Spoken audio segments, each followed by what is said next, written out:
This is why Crystal Palace are going to win the league. Yes, in today's video, I'm going to talk about why Crystal Palace could actually be title favourites. Well, they're definitely dark horses this season. And before I start, could you like, comment, share, subscribe, and let me know what do you think of Crystal Palace of chances actually winning the league. Now, also before I start, could you like, comment, share, subscribe, and also another thing is that I'm not a Crystal Palace fan, I'm a Chelsea fan. So this is from my perspective of a non-Crystal Palace fan, just a general Premier League fan. So let's start. Now, the main reason why I think Crystal Palace are actually going to win the league is because of European football. Now, Man City, Liverpool, Arsenal, they've got Champions League football. Now, Crystal Palace, on the other hand, they have Conference League football. And Conference League football is the greatest competition when Chelsea were playing. Now that Chelsea have left that competition and they've won it, it's not the greatest competition in the world. And the thing is, with Conference League football, you're going to play teams of a lower quality. And because they are of a lower quality, you can rotate more. And that's something that Crystal Palace can use in the Premier League, which can be the advantage. Unlike Arsenal, Man City and Liverpool, they're going to have to rotate their teams.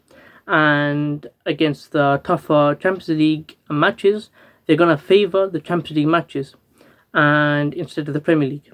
Because if you got Real Madrid playing, one of them is going to play Real Madrid, and on that same week you've got Burnley playing, you're going to rotate for Burnley and you're going to put your stronger squad out there for Real Madrid, and there's an off chance that Burnley can pull an upset and they could drop points there. And this is where Crystal Palace really have a major advantage here.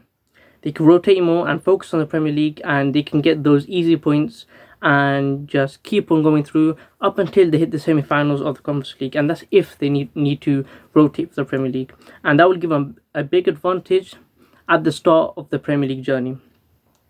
And the other teams, they're going to have to focus on the Champions League.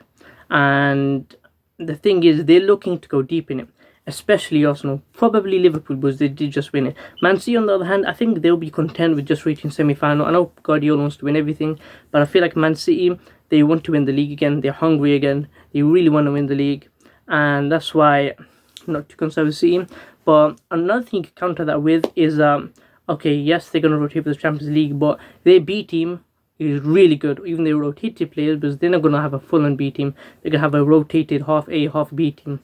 And that's something that's still a great quality squad, and they can still win the Premier League matches. But the thing is, with the amount of rotation, there could be injuries, and then how are you gonna, have players that can play in both the Champions League and the Premier League? You're not gonna, and they're gonna be tired. There's gonna be, jet lag going from Italy, and then you're gonna have to go back to England to play like 2 days later. It's gonna be jet lag and that stuff. And this is why I think Crystal Palace have a big upper hand. Another thing is their squad. Now, the squad, they don't really have much ego, and it's really quite balanced.